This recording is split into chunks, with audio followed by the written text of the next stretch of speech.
Hello বন্ধুরা, আমি Shikha's family channel থেকে তোমাদের সকলকে স্বাগত জানাই।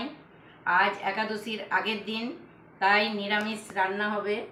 দেখো কি কি রান্না হচ্ছে, যা যা রান্না হচ্ছে আমি এই রান্নাগুলো তোমাদের সঙ্গে শেয়ার করব। বন্ধুরা তোমরা দেখতে থাকো। দেখো এই যে একটু নুন, হলুদ আর গোলমরিচের গুঁড়ো মাখিয়ে নিলাম।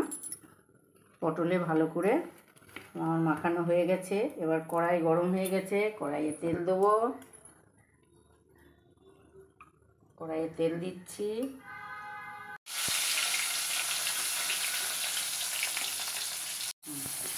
দেখো বন্ধুরা, পটলটা আমার ভাজা হয়ে গেছে। এবার আমি একে তুলে নেবো পটলটাকে। দেখো বন্ধুরা, পটলটাকে তুলে নিচ্ছি। পটল ভাজা কমপ্লিট। তো এবার আমি আলু, ঝিঙে, বড় বড় করে ঝিঙে, কাঁচকলা, আদা জিরে বাটা দিয়ে, গোলমরিচ দিয়ে, টমেটো দিয়ে পাতলা নিরামিষ ঝোল করব। এবার আমি কাঁচকলাটাকে ভেজে নেবো। আমার সবজি ভাজা হয়ে গেছে, সব সবজি ভাজা কমপ্লিট।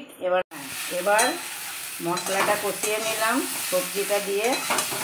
আস্তে আস্তে এবার একটু নাড়বো, মশলাটা ভালো করে ভেজে নেবো। সবজিগুলো তো অলরেডি ভেজেই নিয়েছি আগে, মশলাটা একটু ভাজা দরকার। এবার মশলাটাকে ভেজে নিচ্ছি। এরপরে জল দিয়ে দেবো।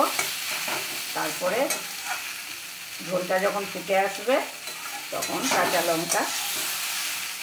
দুটো কাঁচা লঙ্কা ফুটে দিয়ে দেবো।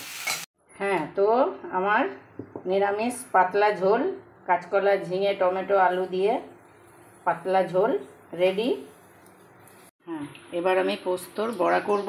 তার জন্য পোস্ত বেটে নিচ্ছি শিলে।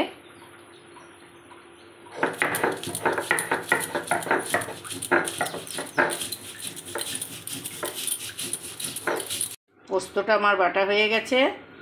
এবার পোস্তটা তুলে নেবো বাটিতে। বড়ার জন্য পোস্তর বড়া হবে। আমার রান্না কমপ্লিট। রান্নাটা কেমন হলো অবশ্যই জানাবে। আর আমার চ্যানেলটাকে লাইক, কমেন্ট, শেয়ার, সাবস্ক্রাইব অবশ্যই করবে। ধন্যবাদ।